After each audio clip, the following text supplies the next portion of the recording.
वो मम्मी देखो।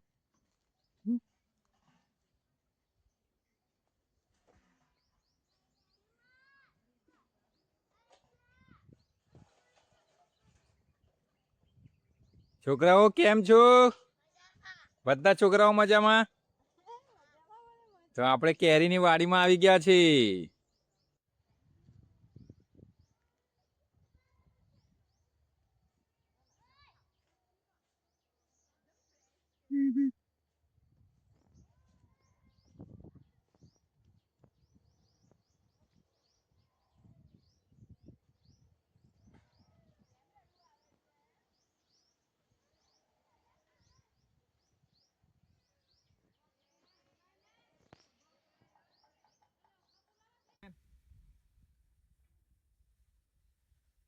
તો મિત્રો આપણે મેંગો શ્રીખંડ બનાવવાના છે, જેથી અમે કેસર કેરી લેવા માટે આંબાવાડીમાં આવ્યા છે.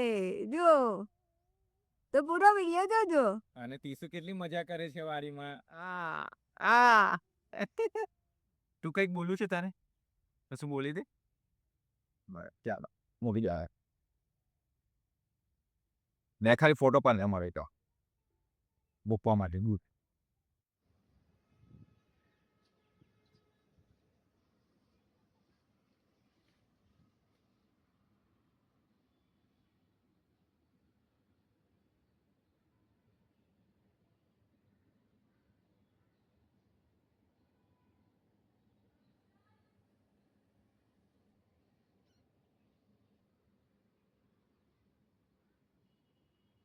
સ્વાગત છે મિત્રો તમારી ફેવરેટ ફૂડ ચેનલ પર. અને આજે આપણે બનાવીશું મેંગો શ્રીખંડ. તો ત્રિશિકા માટે આપણે બનાવવાના છે મેંગો શ્રીખંડ. અને વિડીયોમાં તમે આગળ જોયું જ હશે કે આપણે સ્પેશિયલ આ કેસર કેરી લેવા માટે આંબાવાડીમાં ગયા હતા. અને આંબાવાડીમાંથી ફ્રેશ તોડેલી આ કેસર કેરી છે, તમે જોઈ શકો છો. તો આપણે આ કેસર કેરી સ્પેશિયલ આંબાવાડીમાંથી લાવ્યા છે. તો આનું આપણે બનાવીશું મેંગો શ્રીખંડ. એના માટે આપણે લીધી છે આ 3 કિલો કેસર કેરી. સાથે છે આપણું આ મસ્તી દહીં, 1 કિલો મસ્તી દહીં છે. તો સૌથી પહેલાં આપણે શ્રીખંડ બનાવવા માટે દહીંને હેંગ કરવાનું છે, એટલે કે લટકાવવાની જે પદ્ધતિ કરવાની હોય છે, એમાંથી જે પાણી કાઢી નાખવાનું હોય છે તે આપણે કરીશું. તો મિત્રો સૌથી પહેલાં તમારે આવું એક ઊંડું વાસણ લેવાનું છે. વાસણ ઉપર આવી રીતે આપણે જાળણી મૂકી દેવાની હેંગ દહીં બનાવવા માટે, એટલે કે લટકાવેલું દહીંની પ્રક્રિયા કરવા માટે. આવી રીતે ફરીથી વાસણ ઊંડું લેવાનું, એમાં આવી રીતે જાળણી મૂકી દેવાની અને એની આ જે દહીં છે એને આપણે આને અંદર લટકાવવાના છે. પણ આમાં આપણે ડાયરેક્ટ નથી ઉમેરવાનું, વચ્ચે આપણે એક સુતરાઉ કાપડ મૂકી દેવાનું, જેને આપણે બાંધી લેવાના છે. તો આવી રીતે આપણે એક કાપડ મૂકી દેવાનું છે ચાળણીની ઉપર. આવું જર્જરિત આવું કાપડ હોવું જોઈએ.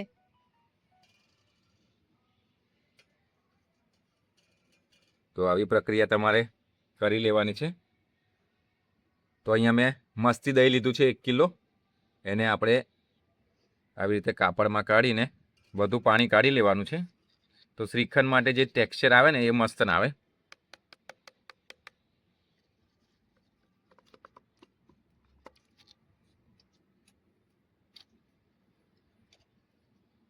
તો આ 1 કિલો મસ્તી દહીં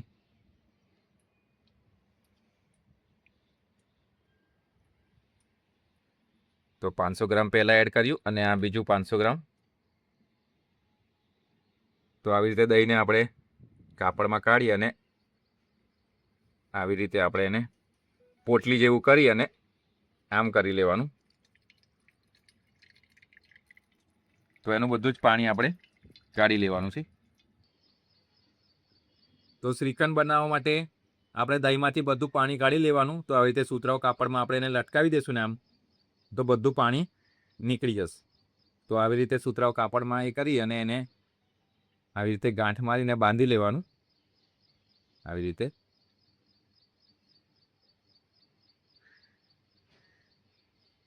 ગાંઠ મારીને બાંધી લેવાનું. પછી એને આવી રીતે ચાળણીમાં આવી રીતે મૂકી દેવાનું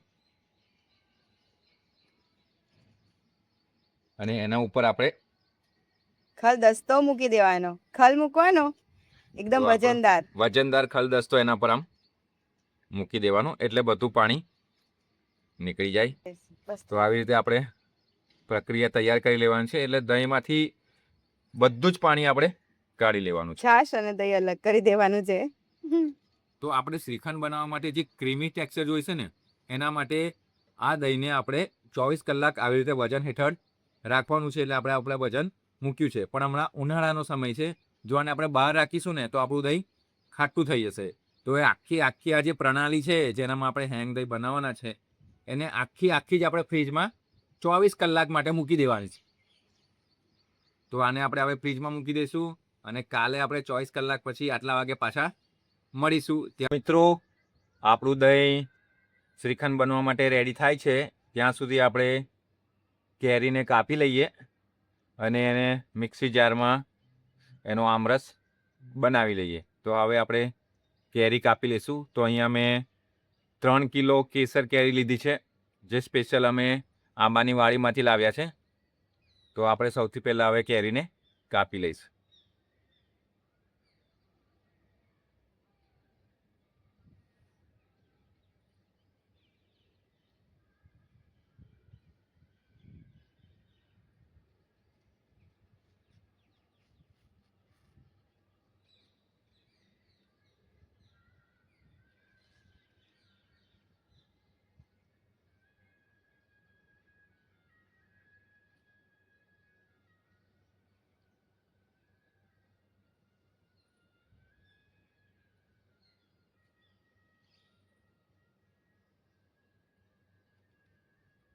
તો તમારે આવી રીતે કટ્સ મૂકી દેવાના મિત્રો.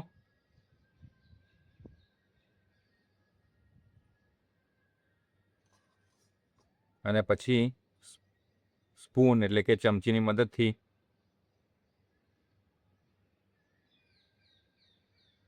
આવી રીતે આપણે કેરીને કાઢી લેવાની છે.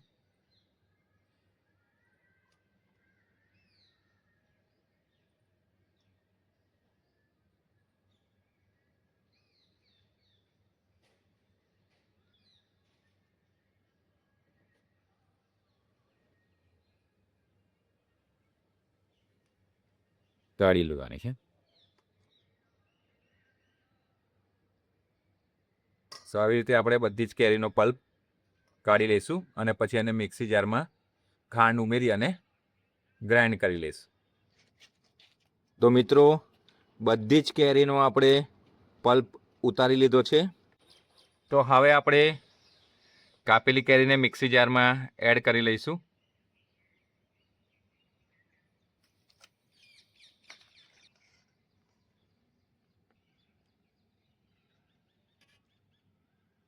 તો મિત્રો બધો જ કેરીનો પલ્પ આપણે મિક્સી જારમાં ઉમેરી લેવાનો અને યાદ રાખવાનું છે કે આની અંદર આપણે સાથે જ ખાંડ ઉમેરી લેવાના છે. તો આપણે અહીંયા 250 ગ્રામ ખાંડ ઉમેરવાના છે. અને જો તમને ખાંડ ના ભાવતી હોય તો તમે ધાગાવાળી મિશ્રી પણ ઉમેરી શકો છો. અહીંયા મેં કેસર કેરી લીધી છે. તમને જે સિઝનમાં કેરી મળે જે મીઠાશવાળી હોય એનો તમે આ મેંગો શ્રીખંડ બનાવી શકો છો. તો મેં અહીંયા કેસર કેરી લીધી છે. કેસર કેરી એટલા માટે લેવાની મિત્રો કે એમાં રેસા હોતા નથી. ફરીથી જણાવી દઉં, કેસર કેરીનો આમરસ તમે બનાવો ને એમાં રેસા ના હોય કેમ કે કેસર કેરીમાં રેસા હોતા નથી. તો આપણો શ્રીખંડ બહુ સરસ આવે. તો મેં અહીંયા કેસર કેરી લીધી છે એ 3 કિલો અને આપણે એનો પલ્પ કાઢીને મિક્સરમાં એડ કરી લીધો છે. હવે આપણે એમાં ખાંડ ઉમેરીશું. તો મિત્રો અહીંયા એક મોટી વાડકી ખાંડ લીધી છે મેં, જેને આપણે વજનમાં 250 ગ્રામ જેટલી કહી શકીએ. એ આપણે ઉમેરી દેવાની છે. મેંગો એટલે કે કેરીના પલ્પની સાથે જ આને પણ આપણે ગ્રાઇન્ડ કરી લેવાનું છે. તો ચલો આપણે ગ્રાઇન્ડ કરીને એકદમ સ્મૂથ પેસ્ટ આની બનાવી લઈશું. તો મિત્રો મિક્સી જારમાં આપણે કાપેલી કેરી અને ખાંડ ઉમેરી અને એનું પેસ્ટ આપણે તૈયાર કરી લીધી છે. તમે જોઈ શકો છો. અને ખાંડ આપણે માત્ર 250 ગ્રામ જ એટલે કે ખૂબ ઓછી ઉમેરેલી છે.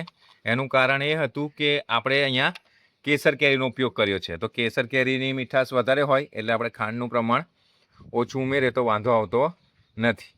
તો જોઈ લો, આ પ્રમાણેની આપણી કન્સિસ્ટન્સી રાખવાની છે. તો મિત્રો, આ રસને આપણે હવે સીધા કઢાઈમાં જ કાઢી લઈશું. જે કઢાઈમાં આપણે આ રસને ગરમ કરવાના છે અને રસની જેટલી માત્રા છે ને એની અડધી માત્રા થાય ને ત્યાં સુધી આપણે એને ગરમ કરવાના છે. તો હવે આપણે કેરીના રસને કઢાઈમાં ઉમેરી લઈશું.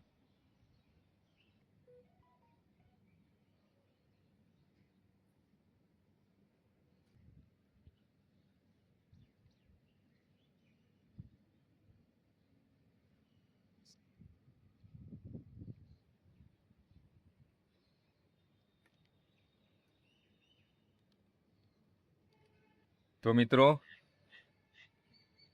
હવે આપણે આને ગેસ પર અડધો થાય ને ત્યાં સુધી આને ગરમ કરવાનો છે. તો મિત્રો, આપણા કેરીના રસને આપણે ગેસ ઉપર ચડાવી દીધો છે અને એને હલાવતા થોડું રહેવાનું અને અડધો થાય ત્યાં સુધી આપણે આને ગેસ પર આવી જ રીતે હલાવતા ગરમ કરવાનો છે.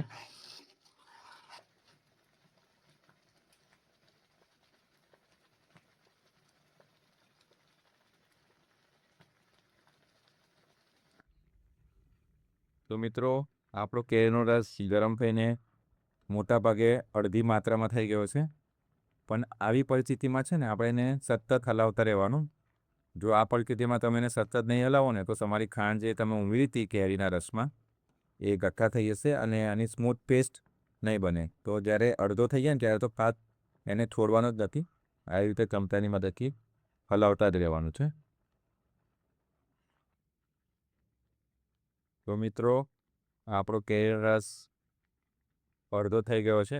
હવે આપણે આને ઉતારીને ઠંડો કરી લેવાનો છે. તો મિત્રો, આપણો કેરીનો રસ અડધો થઈ ગયો છે અને ચમચાની મદદથી જ્યારે આપણે એને આવી રીતે કરીએ ને તો એ એકદમ નથી પડી જતો, ધીરે ધીરે ટુકડામાં પડે છે. એનો મતલબ કે હવે આપણામાં કેરીના રસમાં પાણીની ભાગ રહ્યો નથી. તો આ બિલકુલ શ્રીખંડ બનાવવા માટે તૈયાર થઈ ગયો છે અને એની કન્સિસ્ટન્સી તમે જોઈ લો. તો હવે આને આપણે ઠંડો થવા દેવાનો છે, તરત ઉમેરવાનો નથી. તો આને આપણે કડિયામાંથી એક અલગ વાસણમાં કાઢી અને ઠંડો થવા દઈશું. ચાલતું બોલતા રહ્યું છે. તો મિત્રો, બદીદેવજીએ સરસ રસનો શ્રીખંડ બનાવવાની તૈયારી કરી છે. તો હું તમને બતાવી દઉં કે જો આટલો રસ હતો તો રસ અડધાથી પણ અડધો થઈ ગયો છે અને નીચે આવી ગયો છે, બરાબર? આટલો એટલે કે આપણે રસની અંદર પાણીનો ભાગ હતો તે આપણે પૂરેપૂરું વાળી દીધું છે, જુઓ. અને આવું ઘટ્ટ થઈ ગયું છે. તો આ જ્યારે એકદમ ઠંડુ થશે ત્યારે બિલકુલ પણ પાણીનો ભાગ ના રહેવો જોઈએ, એવું હોવું જોઈએ મિશ્રણ. તો આ મિશ્રણને આપણે આ રીતે ઠંડુ કરવાનું છે. જુઓ, કન્સિસ્ટન્સી આવી રહેવી જોઈએ, એક સામટું નહીં પડે. રસ કેવો આમ સદંતર પડે, જો ટુકડામાં પડે છે ને, આવું.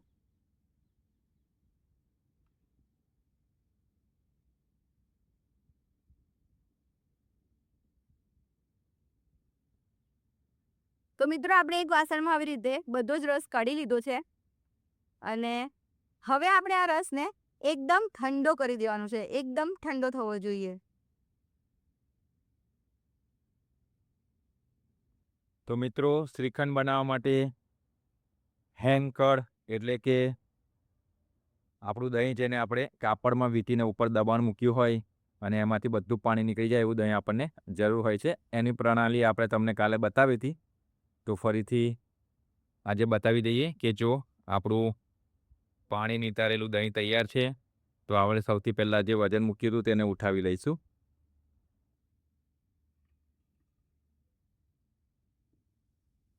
તો જો વજન ઉઠાવ્યા પછી આપણી પોટલી અને સૌથી અગત્યની વસ્તુ જે બતાવવાની છે ને કે કેટલું પાણી નીતરી ગયું. તો જો આટલું બધું પાણી નીતરી ગયું છે. આ પાણીનો ઉપયોગ તમે ઢોકળા બનાવવા કરી શકો છો, કાં તો આથો લાવવાવાળી કોઈ પણ આઈટમ બનાવવામાં ઉપયોગ કરી શકો છો. તો હવે આ પોટલીને આપણે ખોલીને જોઈ લઈશું કે આપણું દહીં કેવું રેડી થયું છે. મિત્રો હવે આપણે પોટલી ખોલીએ અને દહીં આપણું કેવું તૈયાર થયું છે તે તમને બતાવી લઈએ.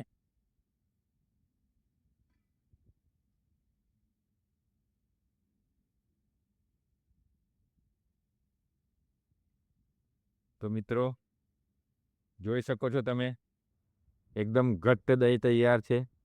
જોઈ લો. તો મિત્રો જોઈ લો, એકદમ જોરદાર દહીં બનીને તૈયાર છે. તમને હું તોડીને પણ બતાવું. જો બિલકુલ આમાં પાણી નથી. તો આ દહીંને આપણે ફરીથી ચાળણીની અંદર હજુ બરાબર ચાળી લેવાનું છે, જેનાથી આનો વધારે ક્રીમી ટેક્સચર આવે, જે આપણને શ્રીખંડ બનાવવા માટે જરૂરી છે. તો મિત્રો હવે આ દહીંને આપણે ચાળણીની મદદથી ફરીથી એકવાર ચાળી લેવાનું છે, જેનાથી આની અંદર ક્રીમી ટેક્સચર આવી જાય. તો ચાલો હવે આપણે આને ચાળવી લઈએ.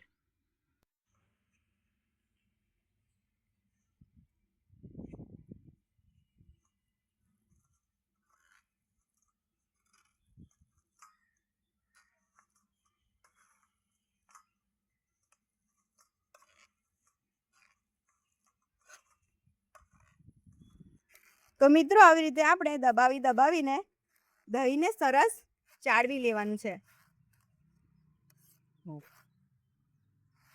તો આવી રીતે આપણે જ્યારે ચાળવીએ ને તો આપણું દહીં છે ને એકદમ સ્મૂથ થઈ જાય. મીન્સ કે આપણે દહીંમાં કેવું હોય, ગાંગડા હોય, ગઠ્ઠા હોય, જે ગઠ્ઠા સરસ ચડાઈ જાય. જો તો બધી ઊંધી કરો, ચાળણી બતાવું. જો કેવું સરસ નીચે જુઓ, એકદમ સરસ ચડાઈ ગયું છે. તો એકદમ ક્રીમી દહીં બનીને રેડી છે. એકદમ સરસ. અને આ જુઓ, આવી રીતે ચડાઈ જવું જોઈએ. આ બધું આપણે અંદર નીચે ઉમેરી દેવાનું તો છે. મિત્રો આવી રીતે આપણે એને કાઢી લેવાનું. જો એકદમ સ્મૂથ ક્રીમી દહીં આપણને. તો હવે આપણો જે મેંગો શ્રીખંડ બનશે ને, એટલે આ પ્રોસેસ કરવી જરૂરી છે, સૌથી જરૂરી. નહીં તો બહાર જેવું ક્રીમી લીસું શ્રીખંડ નહીં લાગે, મોંમાં ગઠ્ઠા આવશે દહીંના. મિત્રો શ્રીખંડ બનાવવાની પ્રોસેસ થોડી લાંબી તો છે, પણ એકદમ ઓથેન્ટિક, શુદ્ધ અને બિલકુલ ભેળસેળ વગરનું શ્રીખંડ ખાવું હોય તો મહેનત તો કરવી પડે. તો જો આપણું ક્રીમી દહીં બનીને રેડી છે. તો મિત્રો હસવું આવી રહ્યું છે કે આપણે 1 કિલો દહીં લટકાવ્યું હતું, એટલે કે આપણું હંકટ કેટલું નીકળ્યું છે 1 કિલો એ જુઓ. માત્ર 200 ગ્રામ જેટલું નીકળ્યું છે. કદાચ 200 ગ્રામ પણ પૂરું નહીં હોય. તો એટલા માટે બજારનું શ્રીખંડ એટલું મોંઘું હોય છે, પણ શુદ્ધ પણ નથી હોતું. જ્યારે આપણે ઘરે બનાવીએ ત્યારે 1 કિલો દહીંએ આટલું 200 ગ્રામ જેટલો જ મઠ્ઠો નીકળે છે, અને મઠ્ઠો કહેવાય. આપણે આ જે મઠ્ઠો તૈયાર થયો છે તેને વિસ્કરની મદદથી સરસ વિસ્ક કરીશું, એટલે કે ફેંટીશું. તો મિત્રો આને બરાબર ફેટવાથી એકદમ મસ્ત ક્રીમી ટેક્સચર આવી જશે. ગજા જેવું. ઘણા લોકો આને હાથથી પણ કરતા હોય છે. તમને જેવું યોગ્ય લાગે એવી રીતે તમે કરી શકો.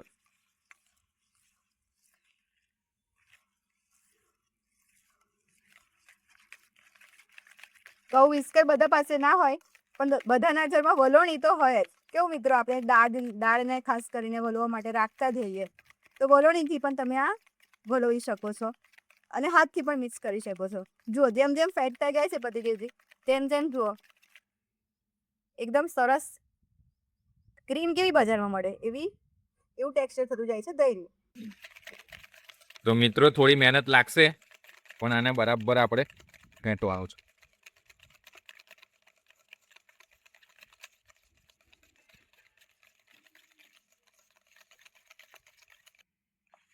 તો મિત્રો હું તમને એકદમ નજીકથી બતાવું. જુઓ, પતિદેવજી બતાવે છે.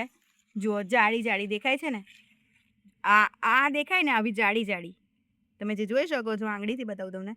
જો આ જે જાડી દેખાય છે, તમે જેમ જેમ ફેરવશો ને તેમ જાડી પડતી જ દેખાશે. જો પતિદેવજી ફેરવે છે, જો તો આવી જાડી પડતી દેખાવી જોઈએ. જો આખા દહીંની અંદર આવી જાડી પડતી દેખાય એટલે સમજી લેવાનું કે આપણું સરસ દહીં ફેંટી લીધું છે. આપણે મઠો સરસ ફેંટી લીધો છે. આવા કાણા જ પડતા દેખાય.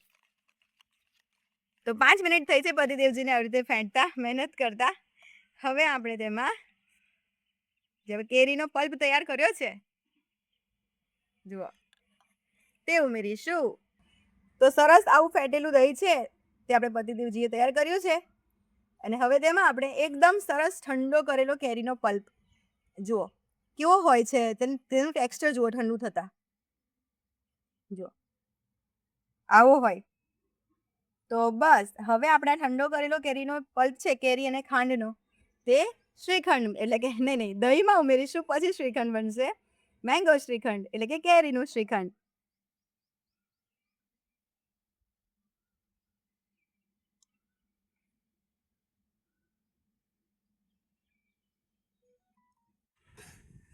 તો મિત્રો 200 ગ્રામ આપણે મઠો છે એટલે કે દહીં છે, તો તેમાં આપણે 200 થી ડબલ એટલે કે 400 ગ્રામ જેટલું આપણે કેરીનો પલ્પ ઉમેરીશું. કેમ કે દહીંમાં જે થોડી ખટાશ હોય તેને મેનેજ કરવા માટે આટલો પલ્પ જોઈશે, નહીં તો પછી મેંગો શ્રીખંડ નહીં લાગે ટેસ્ટમાં. કેવું પતિદેવજી? હા, તો હવે આને આપણે બરાબર મિક્સ કરી લઈશું. કરી લઈશું. અને કલર તમે જુઓ. હોય. અને આ કલર એટલા માટે આવી રહ્યો છે કેમ કે આપણી કેરી કેસર હતી. કેસર કેરી હોય તો કલર આવો નેચરલ આવે. જુઓ તો મિત્રો ઘણા લોકો ફૂડ કલર આમાં ઉમેરતા હોય છે, પણ આપણે શુદ્ધ શ્રીખંડ બનાવવાનો છે એટલે આપણે ફૂડ કલર ઉમેરેલો નથી. તો હવે આને પણ આપણે બરાબર મિક્સ કરી લેવાનું છે.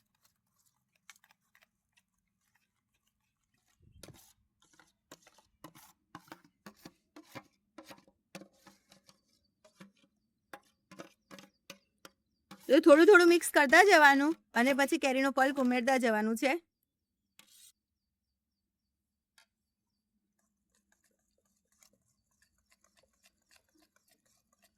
Wow, natural colour is natural colour. તો હવે આપણો શ્રીખંડ ઓરેન્જ ફોર્મમાં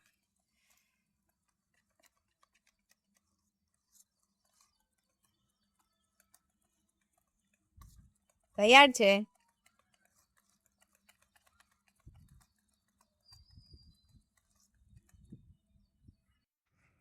હવે આપણે આ શ્રીખંડને 2 કલાક સુધી ફ્રીજમાં રાખીશું અને એકદમ ઠંડુ સર્વ કરીશું. તો મિત્રો આપણું શ્રીખંડ બનીને તૈયાર છે, પણ હવે આપણે આ શ્રીખંડને એકદમ ઠંડુ સર્વ કરવા માટે ઉપર સરસ ઢાંકણ ઢાંકી દેવાનું છે અને 2 કલાક સુધી ફ્રીજમાં સરસ ઠંડુ કરવા મૂકવાનું છે. તો મિત્રો આપણું મેંગો શ્રીખંડ બનીને તૈયાર છે. અને આ શ્રીખંડ પરફેક્ટ બન્યું છે એ કઈ રીતે ખબર પડે કે આ શ્રીખંડ આપણું પરફેક્ટ બન્યું છે? તો જો આવી રીતે ચમચો લીધો, જો ઊંધો કરીએ, દેખો પડે છે, નથી પડતું, તો આ આપણું શ્રીખંડ બનીને તૈયાર થયું કહેવાય. જુઓ બિલકુલ પણ છે પણ પડતું નથી નીચે, સહેજ પણ નહીં, હલતું પણ નથી. મિત્રો 48 કલાકની મહેનત પછી મારી ત્રિશિકા માટે મેંગો શ્રીખંડ બનીને તૈયાર છે. તો સૌથી પહેલા આપણે ખેતરમાંથી શું લાયા? મેંગો લાયા ખેતરમાંથી.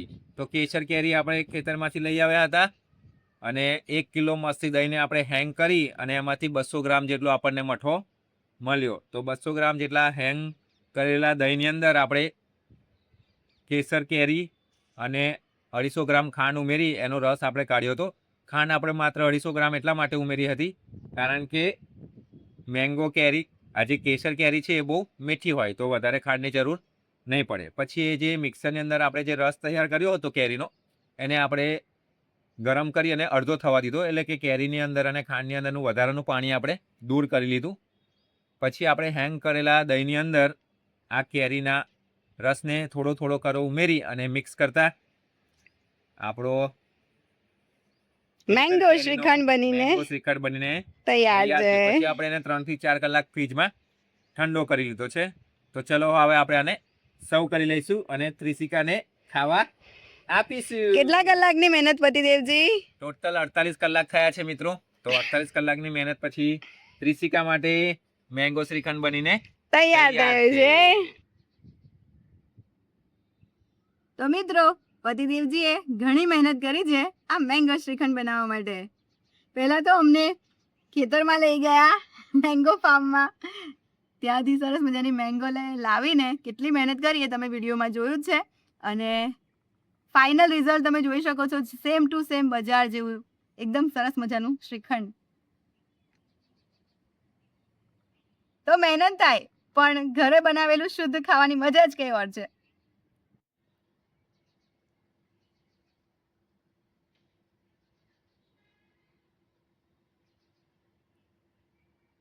મિત્રો નસીબદાર હોય ને તેમને આવા પતિદેવજી મળે. શ્રીખંડ ઘરે બનાવીને ખવડાવે.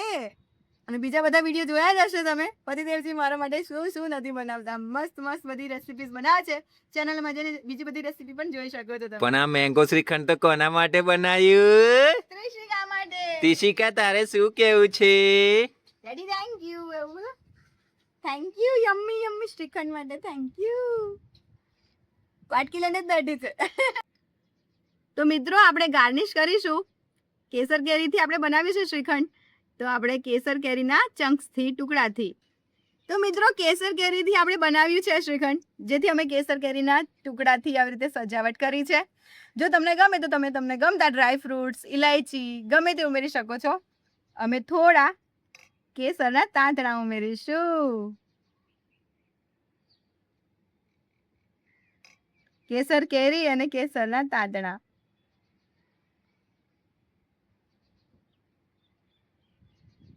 તો મિત્રો વિડીયોને લાઈક કરજો, શેર કરજો અને કોમેન્ટ જરૂરથી કરજો. કે તમે ક્યારે બનાવ્યું છે આવી રીતે મેંગો શ્રીખંડ શુદ્ધ એકદમ પરફેક્ટ રીત સાથે. પણ મહેનત તો થશે હા, 48 કલાક તો થશે જ.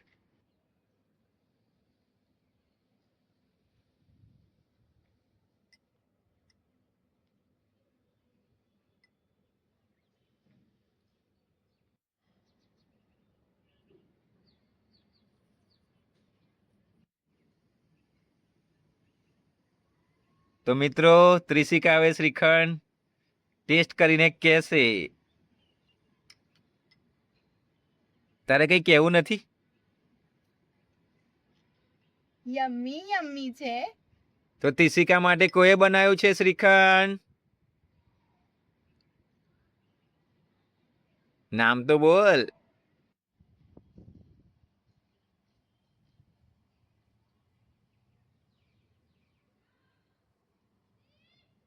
મિત્રો એક અગત્યની સલાહ, આપણે આ શ્રીખંડને કોઈ પ્રિઝર્વેટિવ વગર બનાવ્યું છે.